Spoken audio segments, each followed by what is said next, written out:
We're really excited to have a great speaker tonight that Margie will introduce. But while we're waiting and you're coming in, let us know where you're viewing from, what cool birds you're seeing this week, and where did you see them? Is anybody seeing shorebirds at the beach? That's another question that keeps coming up because the weather has been wild and the water is cold, and I've heard it's very salty because we're in such a drought. The fresh water isn't coming down the rivers like it was, so the fish are very far out, so the shorebirds are not on shore. Interesting. Crazy weather. Crazy weather. Really crazy, yes. The Gulf was like 52, 57, very cold. Yeah, I saw that. It's amazing. Yeah. You can tell who's a tourist because they're running around in their shorts and their t-shirts. Well, it was nice today. Today was good, but But it cools off so quickly right now, because it's cold at night. Ugh. All right, so Lori Hoppy, Lakewood Ranch. What are you seeing there, Lori? Jim.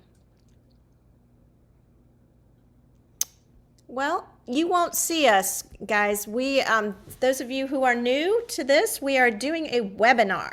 So you are here, but we don't see you. And so any questions you have, please put in the chat. And then later, when we have our after the speaker, after Jonathan speaks, we will use the Q&A for questions specifically for him. And all that you should see either at your top bar or your bottom bar. You'll see.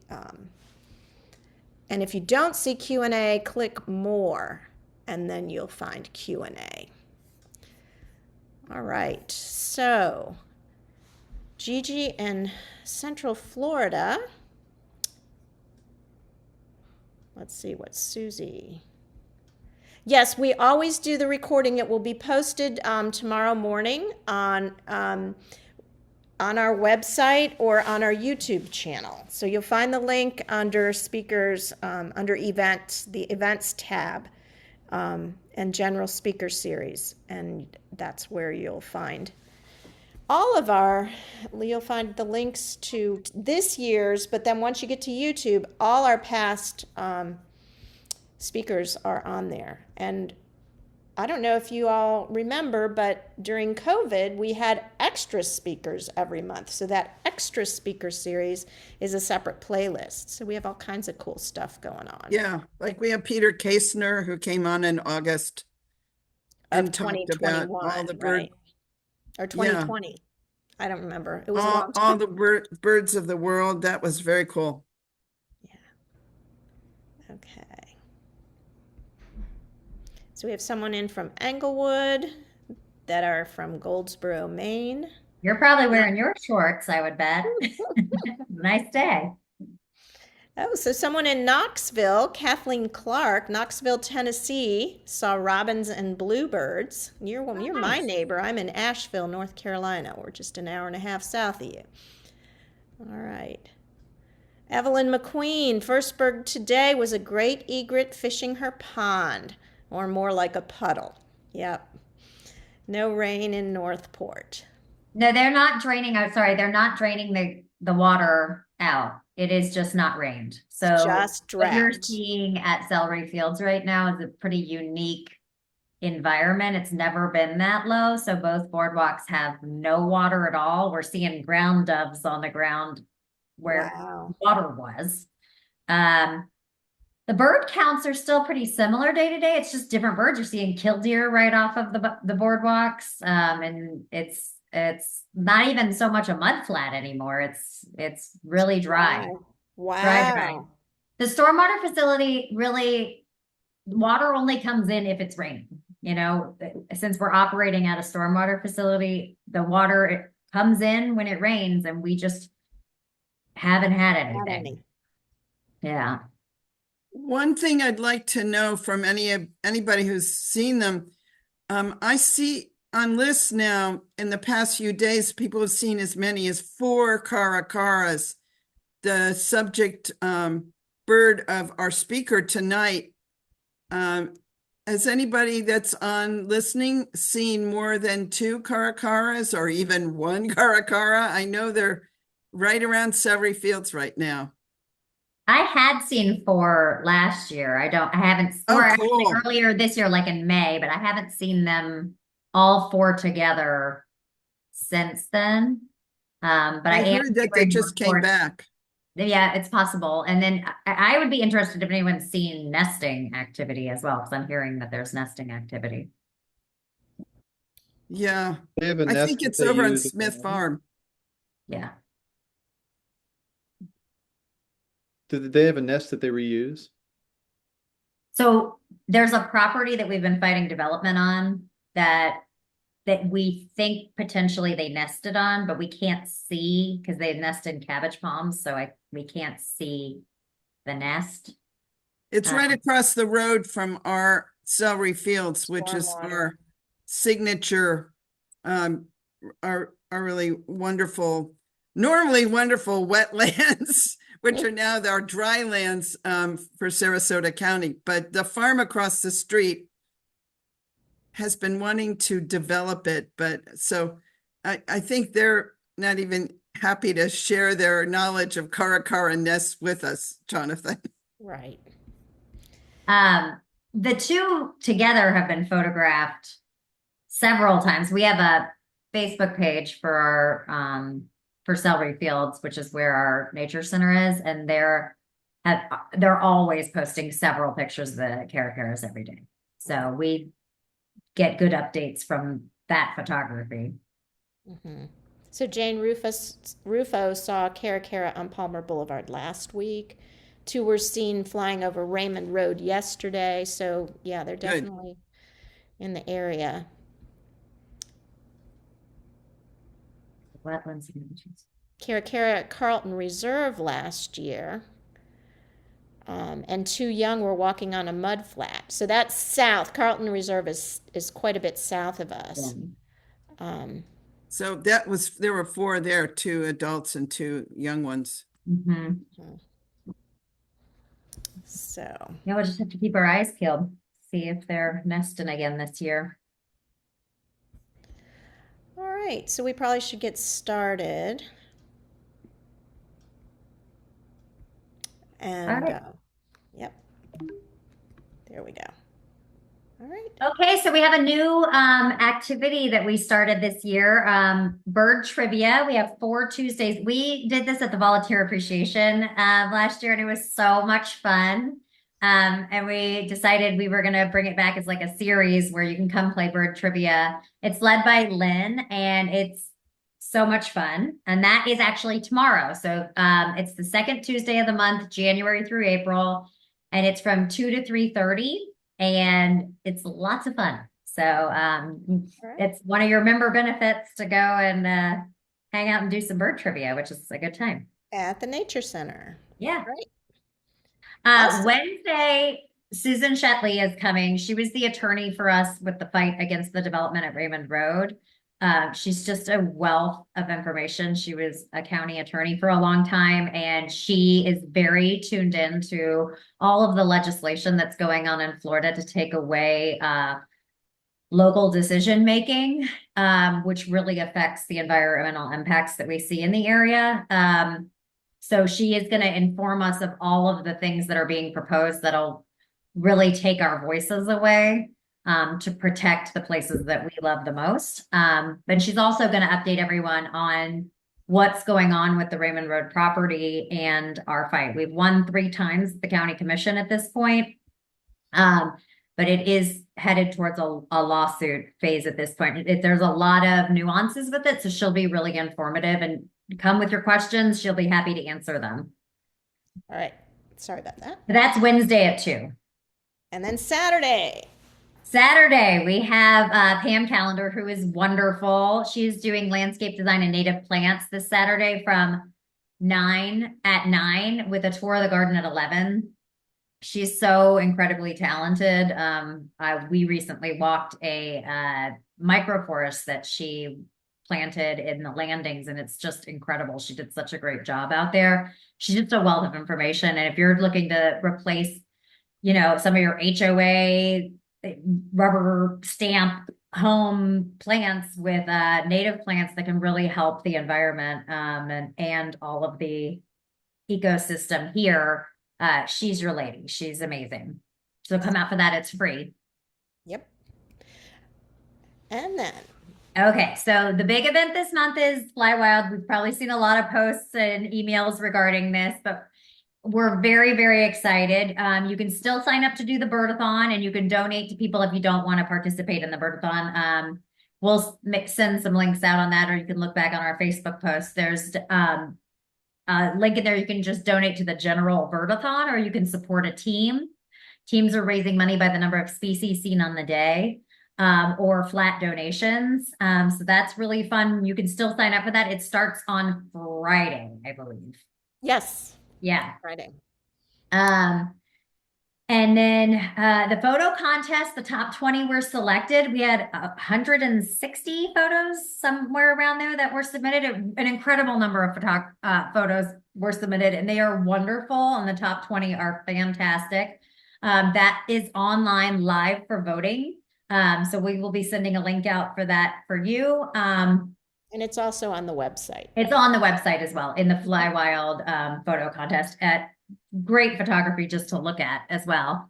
Mhm. Fly Wild itself, we need some volunteers. Parking is a challenge always. We've got some additional parking that we're doing behind the hill, so we need some parking attendants for that. And to help people get to the trolley, we will have trolleys running with people on board telling everyone about the work we do at Sarasota Audubon and all of the different parts of Celery Fields. We'll have 2 trolleys running to get you to all different parts of the park.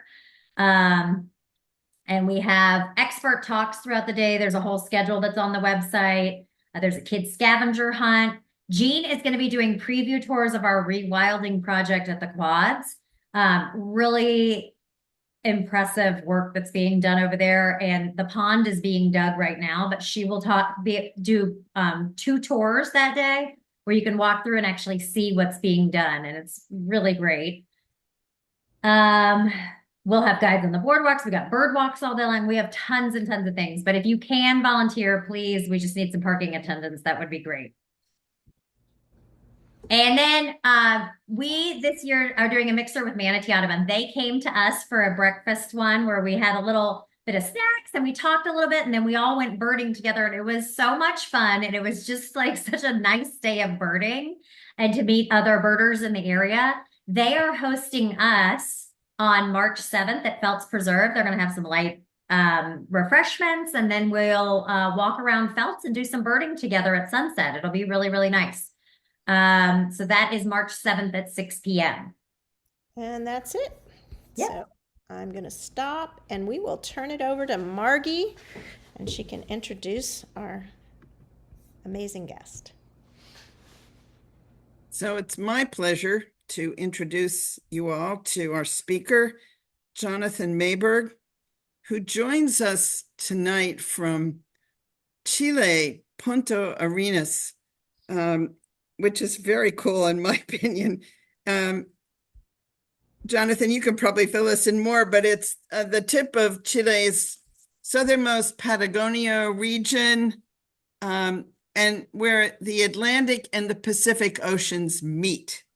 So it's very cool and very much germane to the subject of Jonathan's next book. So Jonathan is a musician, writer, and ornithologist, speaking about his book, A Most Remarkable Creature, The Hidden Life of the World's Smartest Birds of Prey. He's a world expert on caracaras and other South American birds. Throughout his career, he's charted a unique path between the arts and sciences. In 1997, he received a Watson Fellowship to live in isolated communities around the world. Wow, what a cool thing to do. A year-long journey that sparked his enduring fascination with islands, birds, and the deep history of life. Since then, he's written for print and online publications on a whole variety of subjects.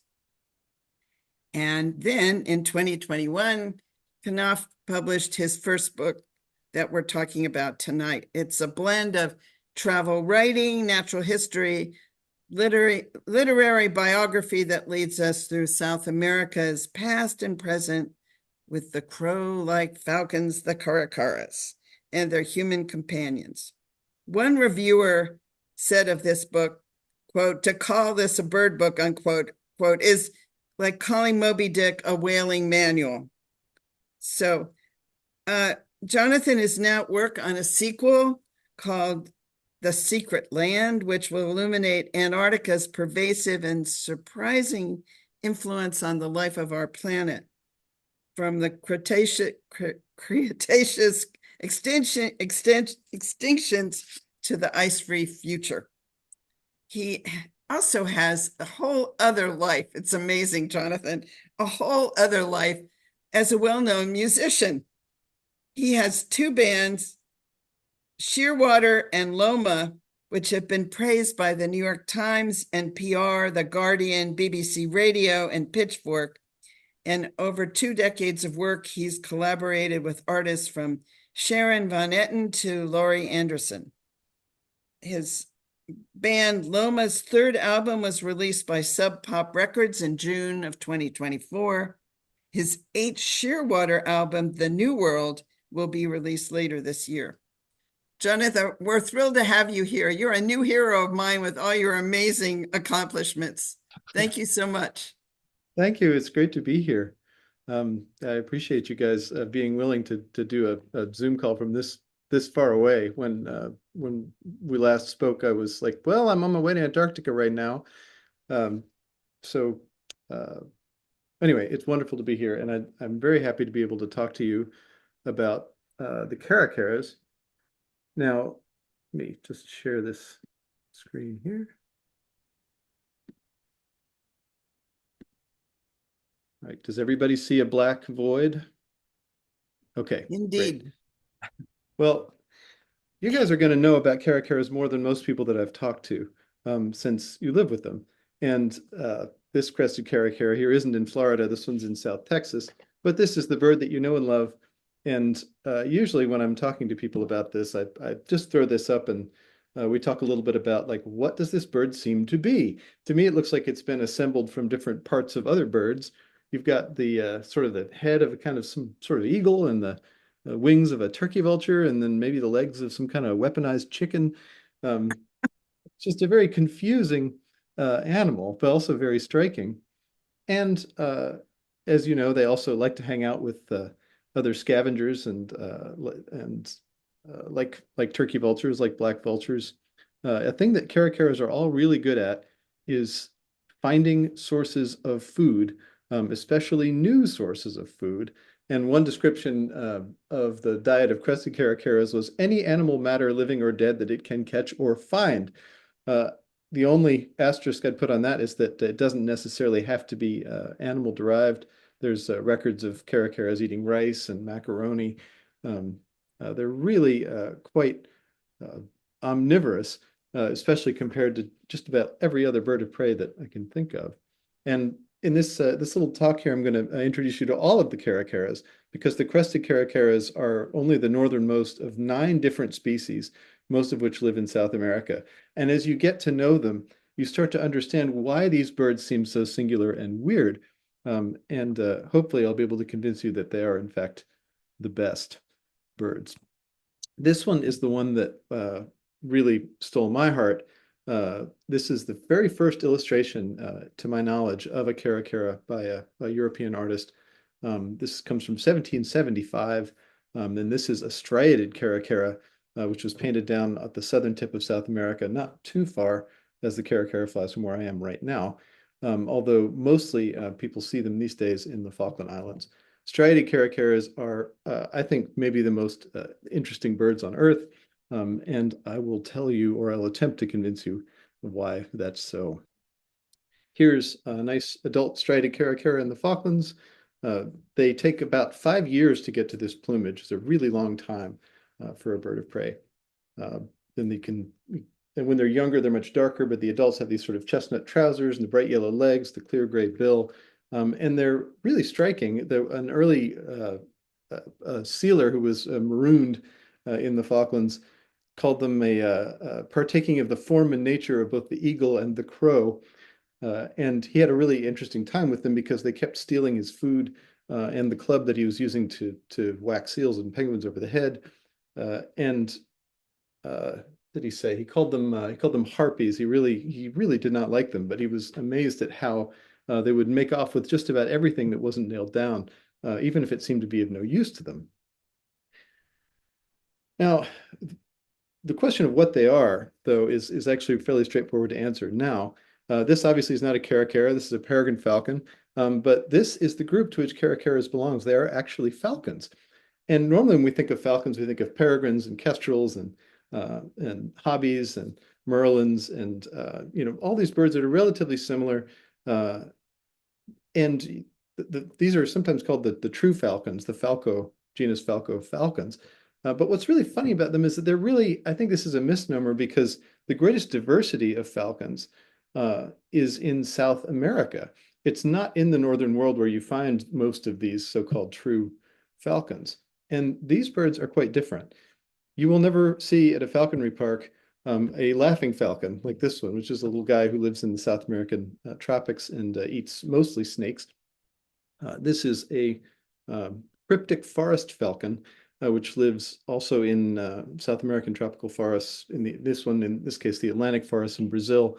And they are so little known that this one was made known to science only in 2015.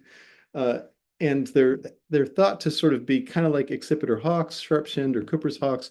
But the number of studies of their actual diet and behavior is somewhere between 0 and 1. If you're interested in studying some unstudied raptors, this is a bird for you. But the caracaras are another group of falcons that lives in South America that is really, really striking. If you've been there, you know this. But when Charles Darwin visited South America, he noted that caracaras supply the place, he said, of our carrion crows, magpies, and ravens, because there are no crows in South America. There's a few jays in the tropics, but there are no big black crows anywhere. And it's almost as if you'd sort of built a crow on a falcon chassis. That's kind of what the caracaras are. They tend to be social, intelligent. They build big nests. They're very, very different from the falcons that as we think we know them. Now, here is the very first and only illustration of Darwin aboard the Beagle that was contemporary. This was made by Augustus Earle in 1833, and it's just kind of a little cartoon that he drew for the amusement of everybody on the ship. You can see Darwin in the middle there of the image, and standing next to him is Captain Fitzroy. But around him, you can see there are all these guys, and they're all bringing him stuff. One of them's bringing him a boulder, one of them's bringing him a palm tree. Down there below his feet, you can see it has a tusk 2003 BC, it says. Darwin would pay people to bring him stuff aboard the ship. And you can see over here, this guy's saying that the least I can get for these is a tot, meaning this hat full of shells, like, maybe he can get enough for some rum of Darwin for bringing him to him. And Darwin, of course, at this time was basically a kid. He was about 21 years old. So if he walked into the room, you'd think, hello, young fella, and have you had enough to eat? But over next to him, this guy is saying, I've killed a fine specimen of a flying monkey, shot 3 specimens of geese, and was very near being yaffled by a damn big bear. Well, and sure enough, right down there in his hand, he's got a flying monkey. Now, the funny thing to me about that is that there actually was an animal they were about to meet in the Falklands that was called a flying monkey, and that was striated caracaras. This is a young bird, which is why it's got the darker plumage and the dark bill. But this photo really sums up what their sort of attitude is. If you go to these islands and you sit down near some caracaras, they will come right up to you and start trying to take things out of your bag, or just generally regard you in this way that when I first saw them, it was just like they seem unusually conscious and also very, they seem to regard you as an equal, as something that's like them. But they have absolutely no fear of you and like to play games with you. And you'll see these sort of social groups of the young birds just fossicking around, having as much fun as they are actually finding food. And generally they will occupy you for a long time, but you have to watch out because they might steal your hat or your camera and fly away with it. And you see them in these foraging groups like this. I took this picture with my phone. This is how easy it is to get this close to them. We'll see more of these guys here in a second. But as you might imagine, with people arrived in the islands and began farming sheep in the late 19th century, this kind of behavior didn't really endear them to people. And there was a bounty placed on their beaks by the government. They were shot out of most of the islands by the early 20th century. And but they only survived on some outlying islands. Luckily, there are 750 islands in the Falkland Archipelago, if you can believe it. And on all these little scraps of land, bits of the native wildlife were able to survive, including striated caracaras. These are on an island called Carcass Island, which, despite its name, is a very beautiful place. Now, just to remind you where this is, here's South America. If you look down, I don't know if you can see my mouse or not, but down in this sort of lower right-hand quadrant of the image, there's the Falklands there off of Argentina and Tierra del Fuego here. And it's really not very far. You can see from Antarctica, it's only about 700 miles across that gap there. So really far down. The islands, there's two main islands.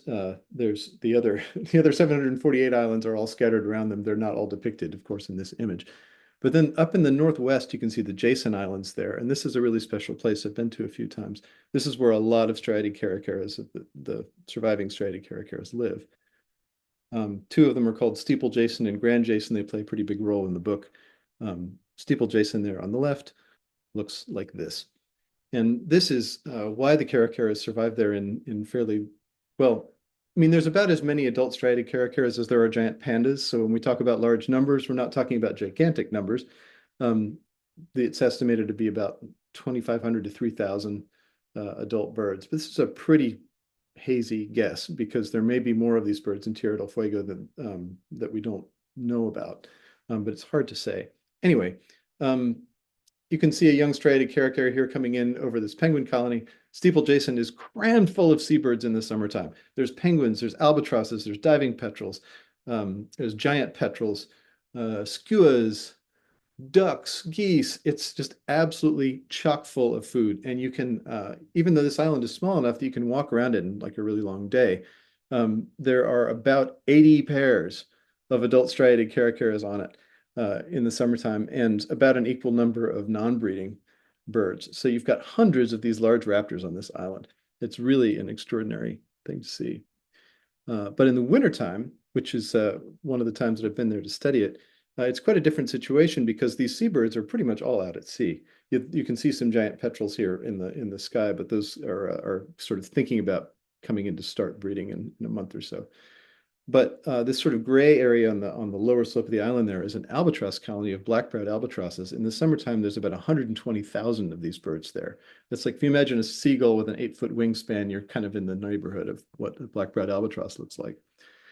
And here is a lonely striated caracara waiting on an albatross nest for them to come back and bring their chicks and eggs and all the other things that they're the source of food for them. Now, we wondered, you know, what do the caracaras do during the wintertime? Because they can't leave. They can't swim. They can't drink salt water like most seabirds can. They're kind of stuck on this island or they've got to go somewhere. And what we found was quite interesting.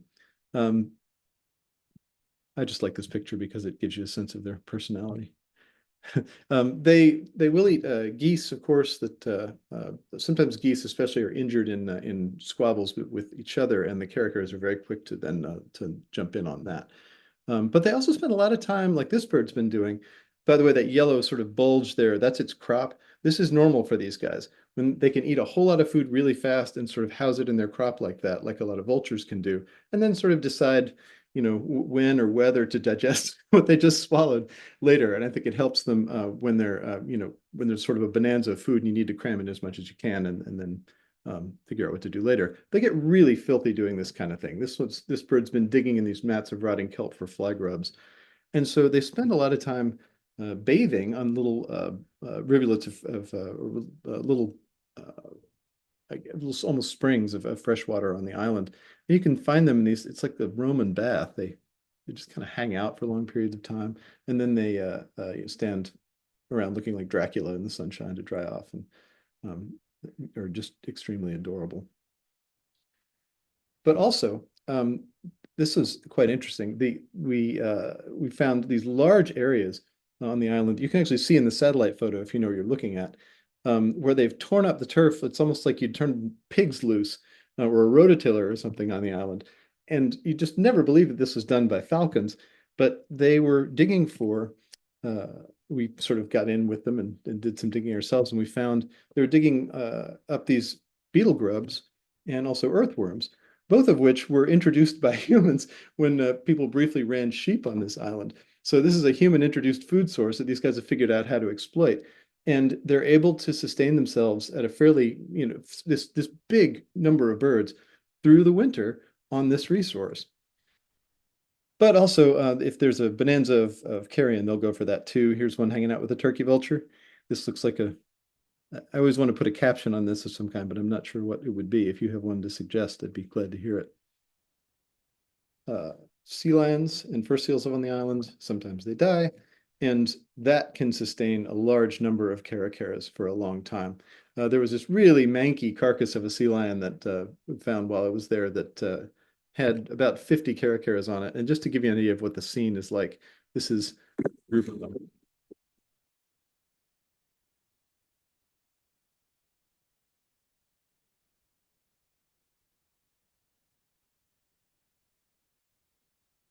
Now they're making a lot of noise, but you'll notice that actually they're not really fighting with each other. They're jumping on each other's backs, but it's kind of like a rugby scrum. And in fact, a lot of the noise is just being made by one young bird that you'll see in a second. And the birds, some of the birds are banded. That was part of our group.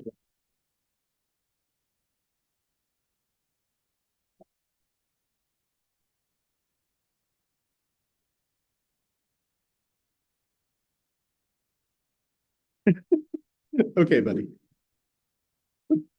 Jonathan, like a is there first-year sound? bird. Because we can't hear the sound. You can't hear the sound? No, Or you can hear me? we hear you, yes. Okay, there we go. Anyway, that's that young bird there that you saw was probably a first-year bird, and some of these guys get very excited and start trying to sort of claim the entire the food source for themselves. They just stand up on top of a rock and start yelling, and of course the other ones don't really take any notice of this. They just let them yell. Here's me taking a dinner order from a group of caracaras on a place called New Island. What I'm actually doing is that there's a trap there that we were using to try to band them. And to trap them, basically just nail a piece of meat to the ground and put some little monofilament snares around it, and they come up and they'll get in the trap. And then you can weigh them and band them and take blood samples and all the things that you do. But as often as not, when you let them go, they would just go back and get in the trap again because, hey, free food. And, even though it was a sort of alien abduction type experience, they didn't seem that bothered. And anyone who studies birds of prey tends to look at this picture and go like, well, that's cheating. It's so hard to get this kind of a sample size or to get this close to birds often that, you're just sort of looking at them through binoculars. That's not the case with this species. Some more adults here, also on New Island. I like this footage just because, once again, you get a little bit more of a sense of the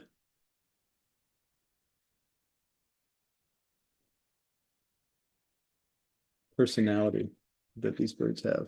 They often seem, as ravens do, they often kind of seem like people walking around in bird suits.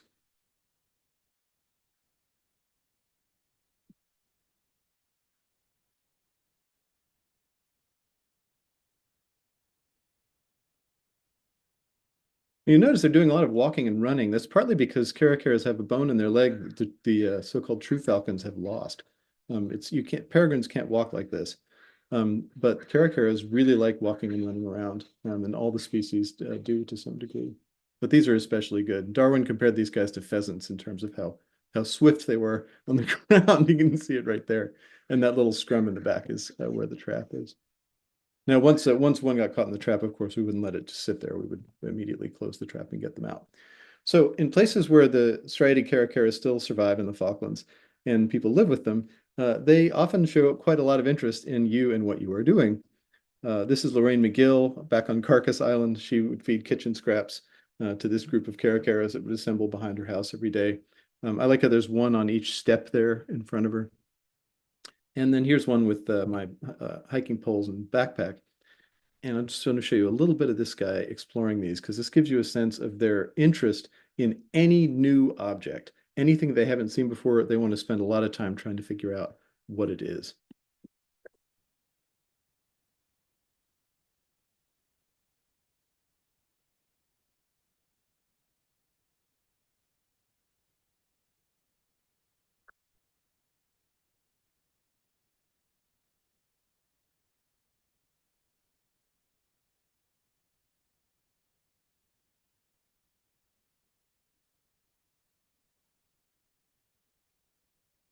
I feel like you can see the gears turning in this bird's head.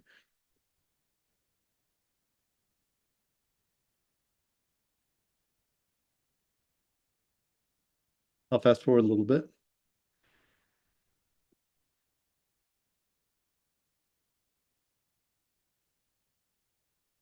Okay, done with that. What's over here?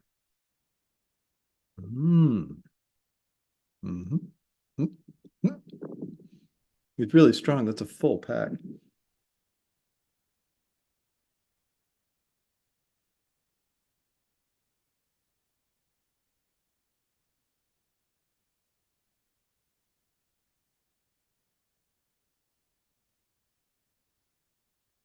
Oh, carabiner there. That's interesting. What else is going on here?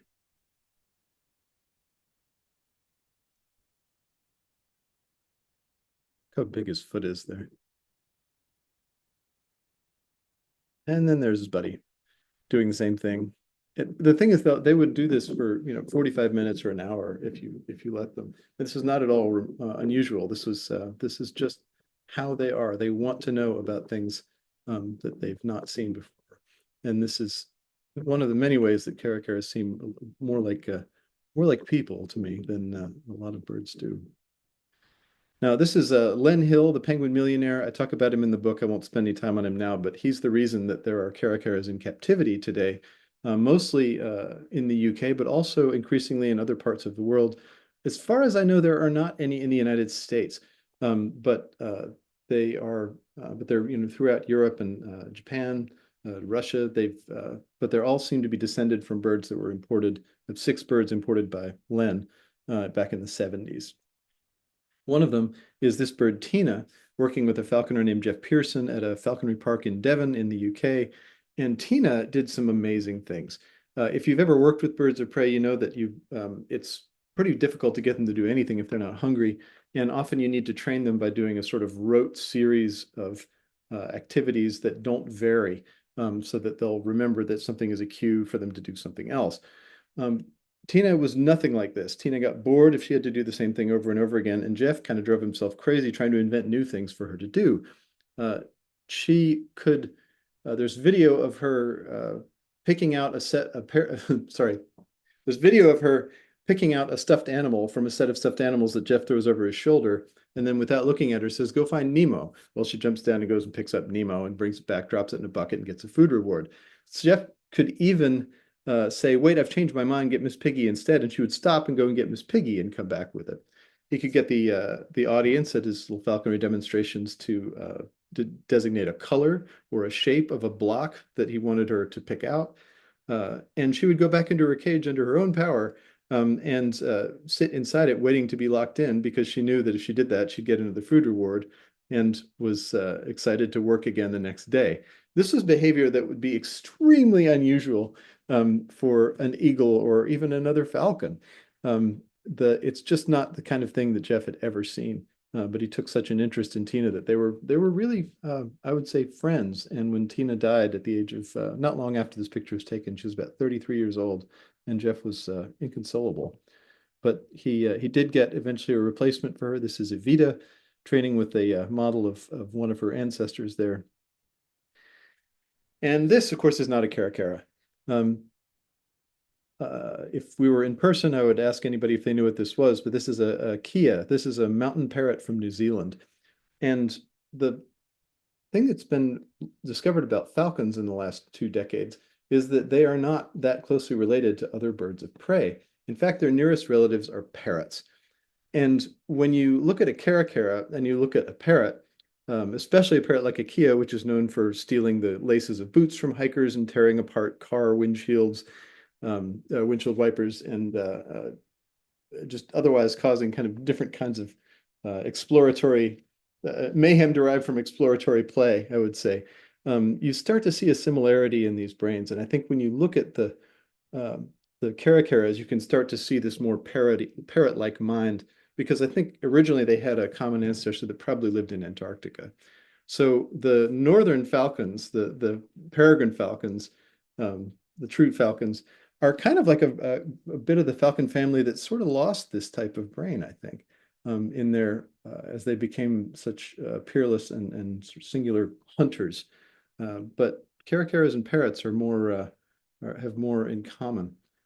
Parrots, by the way, will mostly eat meat if you give it to them. Parrots had meat-eating ancestors. It's the innovation of feeding on more on plants is a newer thing with parrots. This is William Henry Hudson, who is a hero of my book, and I won't talk about him much now either, but he was one of the very few, or in fact, he was one of the first writers to ever say anything nice about caracaras. He was born in South America, south of Buenos Aires, in the 1840s, and moved to England, where he became one of the founders of the Royal Society for the Protection of Birds. Hudson was quite a strange character in his own right. He wrote novels. He wrote beautiful descriptions of the wildlife of his home. And he thought that caracaras were, crested caracaras were, quote, lords of the feathered race, even though Darwin had called them disgusting and vile and said that they ill become so high a rank.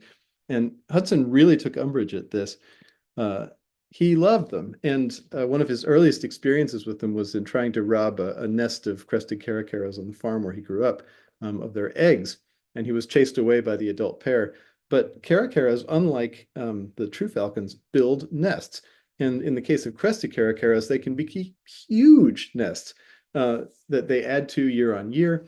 I don't know if this is the case with the Florida cresteds and the nesting in the cabbage palms, but in Argentina, there's a saying even that, when you wake up and your hair's all messed up from sleeping, that your hair is a caracaras nest. And in fact, like last year, I remember looking at a paper that I think was published in the Journal of Raptor Research about a nest of crested caracaras that was found in Brazil that was made, it was in a cell tower for one thing, but it was composed almost entirely of different gauges of wire. These birds had decided that wire was a really nice building material, and by God, they were going to make a nest out of it. And this was maybe Hudson's favorite caracara. This is a Chimango caracara. It's a little thing, maybe 2 or 3 times the size of a robin.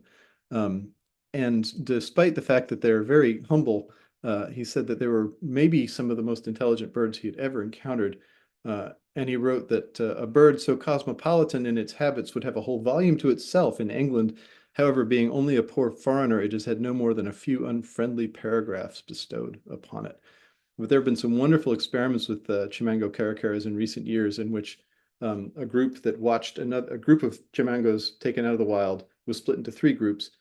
One was kept as a control, one was given a set of plexiglass boxes to open with food inside, and the other group watched that group do that.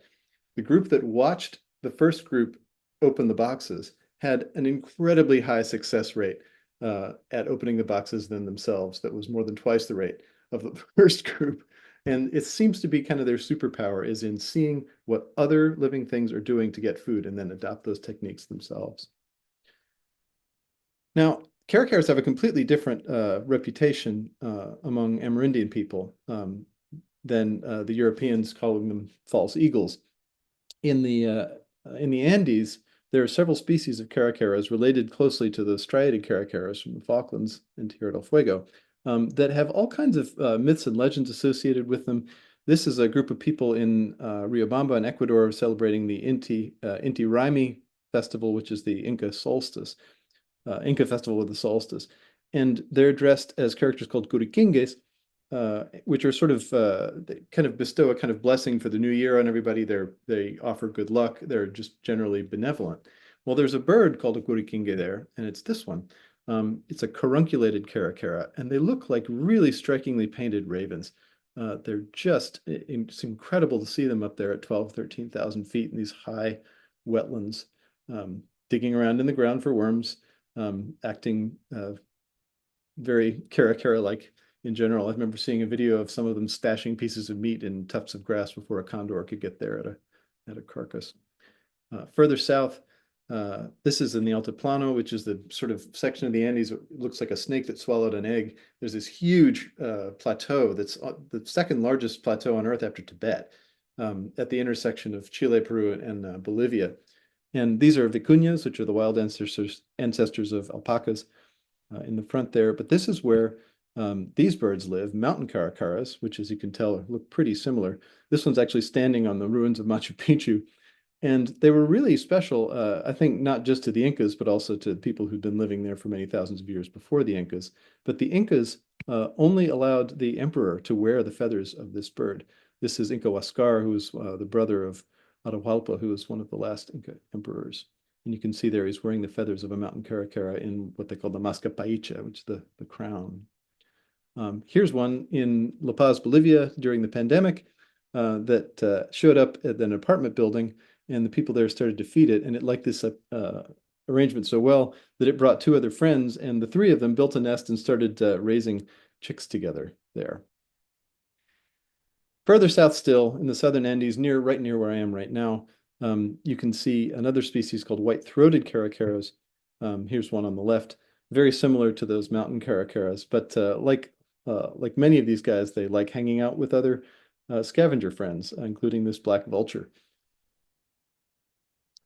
Now, my favorite part of the book probably is in the middle, which is called Green Mansions, and it has to do with the tropical caracaras, which I haven't really talked about yet. To research this part, I went to Guyana, which is over there on the three Guyanas are these three countries. They're quite small that are sort of sandwiched between Venezuela and Brazil on the north east coast of South America, and they tend to not be talked about very often. But the official language in Guyana is English, because it used to be British Guyana. Suriname is Dutch, because it was Dutch Guyana. And then French Guyana is still France. It has the only border where you can enter the Eurozone and risk being eaten by a jaguar. But I went way up into the interior of the southern part of Guyana to look for these guys. This is a red-throated caracara. And for my money, these are the strangest birds of prey on Earth. They eat wasps' nests. They nest inside giant bromeliads way up in trees. They live in family groups with multiple males and multiple females. They seem to raise one chick at a time. And they spend most of their time traveling around these large territories, yelling and screaming and performing these strange dances at anything that they think might be a threat. And I went to look for them with some extraordinary people. This is Josie George, Rambo Roberts, and Brian Duncan. Josie and Brian are Wapishana, who are Arawak people, and like the people that Columbus met in Hispaniola. And Rambo is Makushi. And they were just an absolute joy to travel with for 6 weeks up this remote river. And oh yeah, the river's full of interesting fish. This is a payara, or a vampire fish. And then here's one called an aymara, or a wolf fish, which sort of looks like a coelacanth, and I have to say is in fact very tasty. Oh, and also a trigger warning for spiders. If you're not into spiders, you might close your eyes for a second. Oh, sorry, this is a false alarm. This is markings made by people sharpening stone tools that we saw along the river in many places. These could be thousands of years old. We have no idea. Here's the photo. This is Sean McCann. He's a Canadian ornithologist and entomologist who studied red-throated caracaras, one of the only people ever to do so. And his friend there is a Goliath bird-eating spider. It is the largest spider in the world, and Sean really likes spiders, so these two made friends. And neither Sean nor the spider were harmed in this interaction, which is described in the book. But here is Sean banding a red-throated caracara at his study site in French Guiana, and you can tell looking at that this isn't a bird, it's a muppet. The striking red color of their faces is really something, and it may have something to do with their diet of wasp larvae. This is them performing one of their territorial displays, which sort of looks almost like a haka or something. It's they waggle their wings and bow and sort of jut their faces out at you. And after a while, they make a lot of different calls. You feel very taunted by these birds. They're just really, really warlike and aggressive seeming, and very charming. And this is the first ever picture of a young red-throated caracara on a nest, taken by Sean 200 feet up in a tree in French Guiana. And there's many things to love about this picture, but among them is that you can see all these bits of wasp comb there that have been brought by the parent birds, or rather the adults in its group, because who the parents are was hard to say. About every 15 minutes, they would bring them a piece of wasp comb loaded with larvae. But also, Sean put a nest camera on this nest and found that they brought a lot of millipedes. Now, the reason Sean was able to research these guys in the first place is because there was speculation that red-throated caracaras secrete a wasp repellent. And this was based on observations that when they would attack a wasp nest, the wasps would just flee, and the caracaras just could do whatever they wanted, and the wasps wouldn't land on these caracaras. So Sean did a number of different things to try to figure out if this was actually so. It's pretty involved, so I won't tell you what you'll have to read my book to find out what the answer was. But it was beyond anything that he had, it was well beyond the world of whether they secrete a wasp repellent or not. But in the case of the millipedes, what's interesting is that they would bring these millipedes to the bird, to the chick, and sort of chew on the head of the millipede and then just drop it into the bottom of the nest. And the young birds wouldn't eat them. So Sean wondered why they kept doing this. And the best hypothesis he could come up with is that millipedes have survived for about 400 million years because they taste really, really bad. They have these things called repugnatory glands that secrete various sort of noxious substances, and in some cases they can actually squirt them, and they're very, very toxic. But the ones that live near you, don't worry, will not kill you, but I wouldn't advise eating them. But there are accounts of capuchin monkeys and actually lemurs in Madagascar anointing themselves with millipedes, like rubbing them on their bodies. And the speculation is that this may have some sort of antiparasitic effect, because of course in the tropics there's lots of things that want to live in you and feed on you. And Sean wondered if they're using this as a kind of pest control in the nest to help keep various parasitic insects and things away from their chick. Now, this is an open question. It might not be true, but if so, it would be a kind of chemical technology, which in a way might even be more interesting than a wasp repellent. This is a yellow-headed caracara, a young one, so it doesn't have the sort of cream-colored head that the adults do, but it's doing a thing that they do a lot. This animal that it's standing on, if you can't make heads or tails of that, is a tapir, which is a sort of, looks like a sort of a pig with a short trunk. You might remember them from the beginning of 2001. It's just a little foreshortened because of the angle in this photograph. But this tapir is fine. It's not dead. The caracara is not about to try to eat it. What they do is they like to glean skin parasites from larger animals. And in fact, tapirs, when they see a yellow-headed caracara, will often roll over like a dog and present their belly to it. And the caracara can then pick off ticks and botflies and things like that. I love how this one's like lifting up the ear to go like, hey, is there anything in there? Are we good? And there's records of them foraging in the fur of sloths. You can often see pictures of them like standing on the backs of cattle these days. But this is probably something they did back when South America was populated by giant ground sloths and leptopterns and rodents the size of rhinos and all kinds of wonderful beasts that lived there until fairly recently. And then this one is the black caracara, which looks to me like a bird that the Addams family would keep for a pet. They live along river edges in the Amazon basin and in the Guyana Shield. And they eat basically anything that is available to them in that habitat. Here's one trying to figure out what to do with a black vulture that's got a pile of fish guts that it's working on.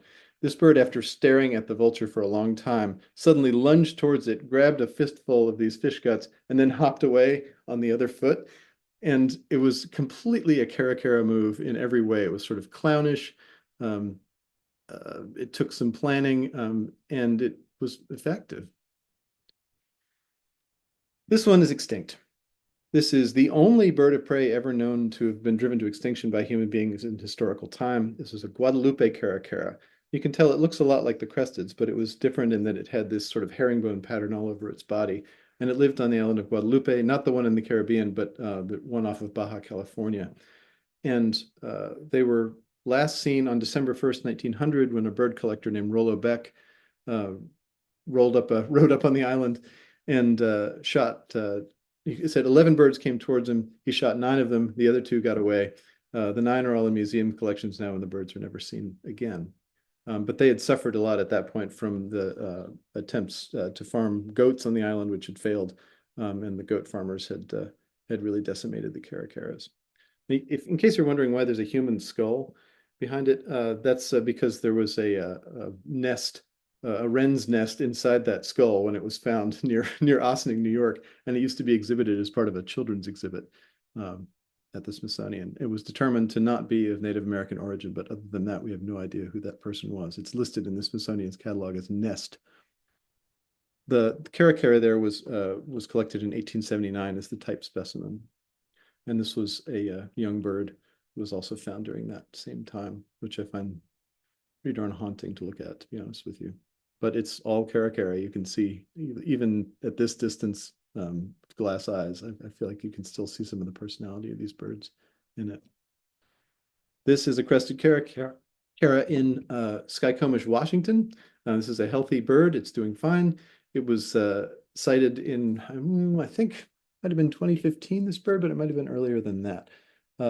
Crested Caracaras, as you may know, have been seen farther and farther north in recent years, and they seem to be sort of, it's not just vagrants, it seems to be kind of the leading edge of a wave. I just got an email from some friends yesterday about one that's just been seen in Michigan, but they've been seen in Alberta, in Saskatchewan, in British Columbia, Nova Scotia. They're really, really moving north. And what's interesting is they used to be in more of what's now the United States during the Pleistocene, when there were lots of big animals walking around. But they retreated south during the big Pleistocene extinctions. Like, you can find them in the La Brea tar pits along with giant camels and ground sloths and mastodons. So we're kind of witnessing a bit of a reversal of one of the Pleistocene extinctions here, in the reoccupation of the US by these birds. And I think part of it is because they're traveling with friends. You probably also know that black vultures are becoming more numerous and common, partly because they've figured out that we are a really good source of food and really wasteful. And one of the things that, one of the features of the last 100 years is that a new predator has emerged that rivals, far exceeds the efforts of saber-toothed cats or any of the big predators of the Pleistocene, and that's cars. The number of deer in 2016 killed on the highways of the United States, estimated, is about the same as the number of wildebeest in the Serengeti. And highways are just great bird feeders if you're a scavenger, because they're very predictable. They every morning you can always find new dead stuff along the side of the road, and this is one of the most likely places to see crested Caracaras as they continue to move northward. And you start seeing more scenes like this one. And this is an island, or a set of islands, called Diego Ramirez. This is the southernmost point in all South America. It's south even of Cape Horn, and there are penguin and albatross colonies on these islands. And there are striated Caracaras living there today. This is as close, I think, as any of the falcons have come to their ancestral home in Antarctica. And it makes them the southernmost birds of prey in the world. So that's where I'm going to stop. If any of you are still with me, I would love to talk to you. So I will now entertain any questions you have.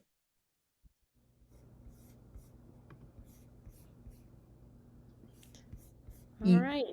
There you go, Karen. What happened to Margie? I might have turned off her video. Yeah, you turned off my video. I need to turn it back on. Margie, come back. let Help! me more. Ask to start. There we go. There you go, Margie. Sorry. There. I still don't, where am I? Yeah, you're on. We see Oh, you. okay. We got you. So, Susan Kosick, asks, how long do these birds live? Depends on the species. Some of them it's not really known. Certainly, striatids in captivity and some cresteds, I think, have lived north of 40 years. Um, it's usually, birds in captivity will live longer than they do in the wild. But I think for some of the birds, certainly like in the Falklands, once they can really get themselves set up, they've got a pretty good situation. There's nothing that really wants to eat them. They have very predictable sources of food, and if they've really mastered their environment, then they can live for a very long time. Somebody wants to know, is a jackdaw the same as a striated caracara? No. The jackdaw is a small crow that lives in Northern Europe and Asia, I think. Oops. Somebody asked something in the chat too. How long did you travel and write the book? I first met striated caracaras in 1997, so it was basically 25 years from that time until the book actually came out. But I was working on it in earnest for about 7 years. Wow. And by the Also- way, this is a beautifully written book, so please read it. Also in Or the if you want to chat, hear me talk for 11 hours, you can listen to the audiobook. I'm an audiobook girl. I'm going to do that. Do they take live prey or only scavengers? They will Caracaras take live. I mean, it depends on the species that you were talking about, but most of them will take live prey. I don't think any of them are exclusively eat dead stuff. But as I said, they'll also eat there was a striated caracara on one island that liked to come into the house of one of the islander who lived there and eat pieces of cake. I mean, they have an extraordinarily varied diet that I think reflects their ability to survive in circumstances where resources are sometimes very unpredictable, or you've got a lean period where you've got to get through them. I mean, the red throats are kind of an exception, but although they don't just eat wasp larvae, they also will sometimes eat fruit, snails, but there's a lot that we don't know about that species. But in general, they're extremely varied. Christian was asking, how many species of Caracara have you seen? All of them. There were, when I wrote the book, there were 10 because the crested caracaras were split into a northern and southern caracara at about the Amazon basin. Since then, they've reunited them again. So there's a paper extinction. Now there are 9. But still. Paper. So, Leslie Austin wants to know, are there any significant differences between the caracaras we see here locally in Sarasota and those you see in South America that can be attributed to their different locations or environments? You're talking about the crested caracaras specifically, like, Yes. if you Yeah. saw them. Yeah. I'm certain that the answer is yes. I mean, for one thing, the ones in far southern South America, like right around me here, are much bigger. But that's not that surprising. That tends to be the case with species with a wide latitudinal distribution. As you get higher in latitude, the body size tends to increase. I did see that there was a genetic distinction between the ones in Florida and others because they've been separated. I don't Yeah, know. they've been isolated since about the last, the end of the last glacial maximum. And so, yeah, your Florida population survived through the Pleistocene and just kept on rocking. So I don't want to spoil this, but the very last scene of the book is an encounter between one of the Florida birds and one of the other birds that's coming up more from across through Mexico. Cool. This one's probably for us. Has anyone asked Sarasota Library to buy the book for its collection? Are we sure it's not in the collection? Do we? I'll follow up with the libraries. I'm emailing with them today. I'll follow up. I will say it is in the collection in Asheville because I got it from the library. Far drive though. No, but I'm there. So. All right. Stu had a question. Have you done any recent work with Will Sheff? This is a music question. Will Sheff was the singer of a band called Ockerville River that I was in a long time ago. I haven't worked with Will recently, but I saw him just a few months ago in Los Angeles when we were finishing up the new Shearwater record. He's the same as ever. Oh, there's more over here in the chat. Let's see. There is carrion, they dominant over turkey vultures and black vultures in Florida? Well, that's a good question. And I don't know the answer. I've seen them be variously dominant or submissive with with turkey vultures, depending on the situation in different places. I don't know that there's a hard and fast rule where that's concerned. My impression is that the cresteds in certainly in Texas are kind of a bit shy. Like they're kind of hard to see actually a lot of the time, but I don't know if that extends to the way they behave around other birds of prey or not. Observationally at the boardwalks, from what I've heard from people, is that the Caracaras pretty much win most fights with anything else that's out there. Even the eagles, I saw them drive off eagles where we thought their nest area was, and Oh, wow. yeah, so I think they typically tend to win with just observationally at celery fields. But Now yeah, is the it time really for a depends on the study. circumstances. Somebody find a graduate student, quick.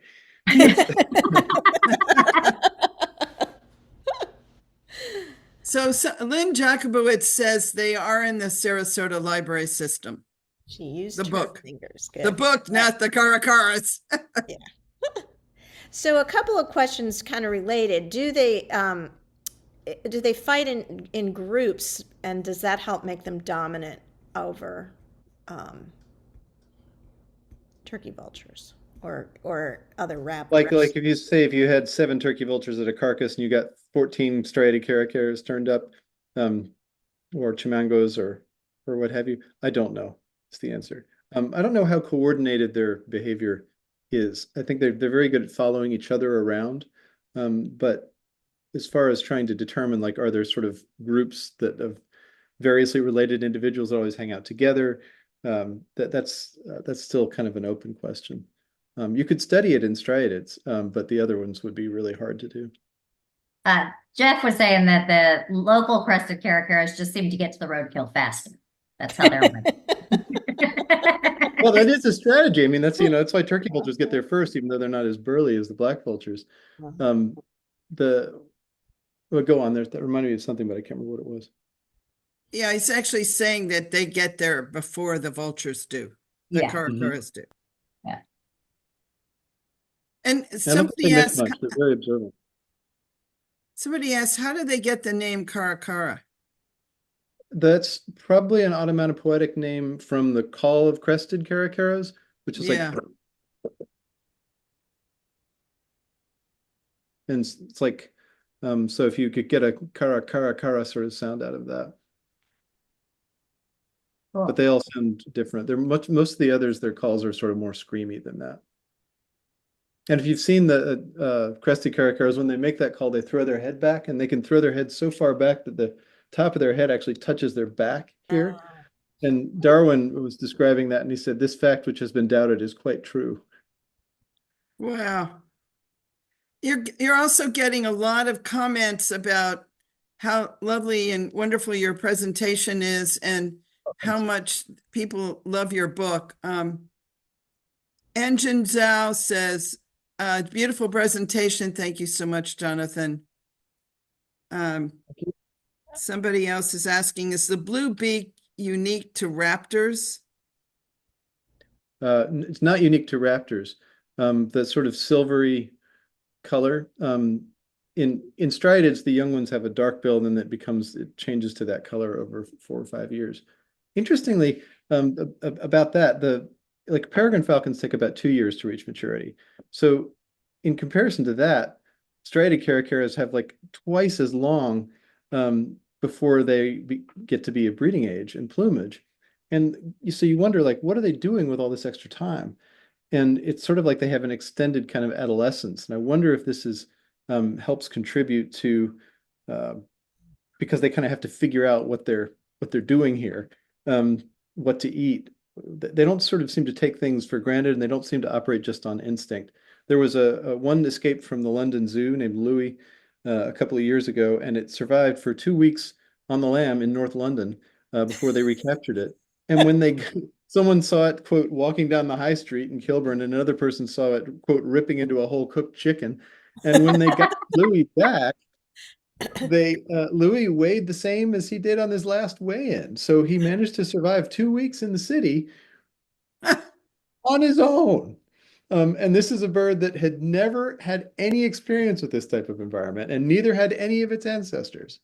Wow. Better than humans. That's awesome.